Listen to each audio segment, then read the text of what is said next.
दीवार पर टंगी सास। पंजाबी में कहावत है, सास चंगी होवे या ते दीवार ते टंगी होवे। संगीता की शादी भी एक ऐसे ही घर में होती है जहां उसकी सास दीवार पर टंगी होती है। ससुर और पति शादी के पहले दिन उसे सास के फोटो के सामने ले जाते हैं, जहां ससुर जी कहते हैं, बेटा बेटा संगीता, ये तुम्हारी सास थी, बहुत नेक और भली, लेकिन थोड़ी गुस्सैल थी। गुस्सा आने पर सब तहस नहस कर देती थी, पर अब ये इस दुनिया में नहीं है। हाँ संगीता, माँ होती तो तुम इनकी कोई बात टाल नहीं सकती थी, वरना तो माँ घर में भूचाल ले आती।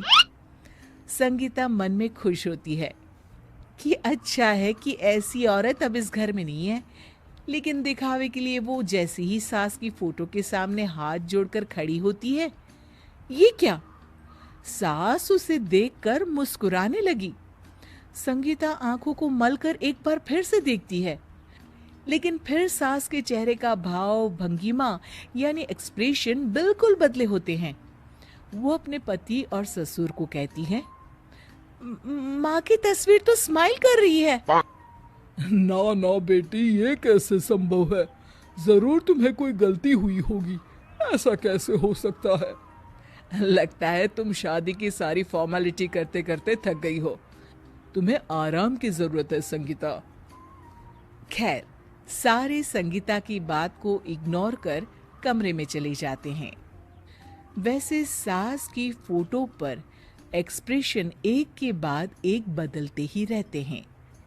सुबह होती है, पति और ससुर को काम पर भेजकर संगीता कमरे की सफाई करने में लग जाती है कि तभी उसे आवाज आती है, टेबल ठीक से साफ करो। ऐसे भी कोई टेबल साफ करता है? इससे अच्छा तो ये गंदा ही था।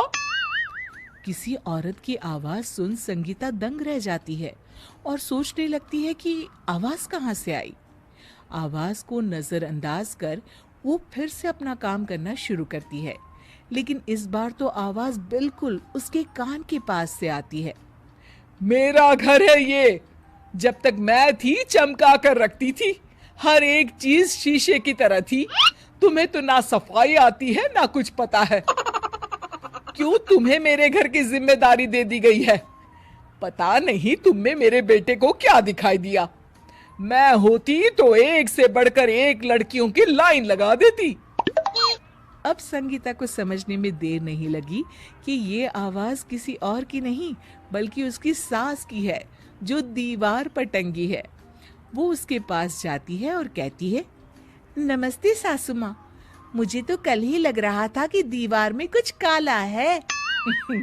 वो दीवार नहीं, दाल होती है पगली। सही पकड़े हैं सासू माँ।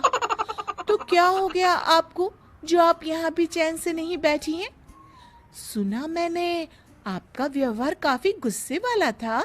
चुप रह तू, ज्यादा बकर बकर ना कर। घर का काम करना तो आता नहीं, आई है मुझसे बहस करने। हाँ देखिए सासू माँ, मैं आपसे साफ साफ कह देती हूँ, मुझसे पंगा लेने की कोशिश मत करिएगा। तभी पीछे से संगीता का पति आता है। अरे संगीता, किससे बात कर रही हो? कौन है वहां? संगीता की सास की फोटो फिर से पहले जैसी हो जाती है।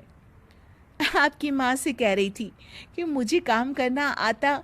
अरे संगीता, माना सास के ताने हर बहू को अच्छे लगते हैं, लेकिन यहाँ तो माँ है ही नहीं। तुम तो फोटो से ही तुम भी लाजवाब हो संगीता।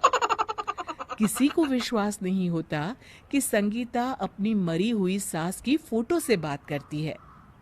वहीं आए दिन संगीता की सास संगीता को किसी न किसी बात पर आते जाते ताने देती। संगीता को भी अब सास के तानों और उनसे बात करने की आदत हो गई। वो कभी खानदान की कहानी तो कभी तीज त्योहार कैसे मनाए या किसी व्यंजन की रेसिपी सास से ही पूछती। सारा दिन घर में अकेली संगीता की सास अब उसके लिए तानों के साथ पक्की साथी की तरह भी रहने लगी थी, जो किसी और को नहीं बल्कि संगीता को ही सुनाई देती।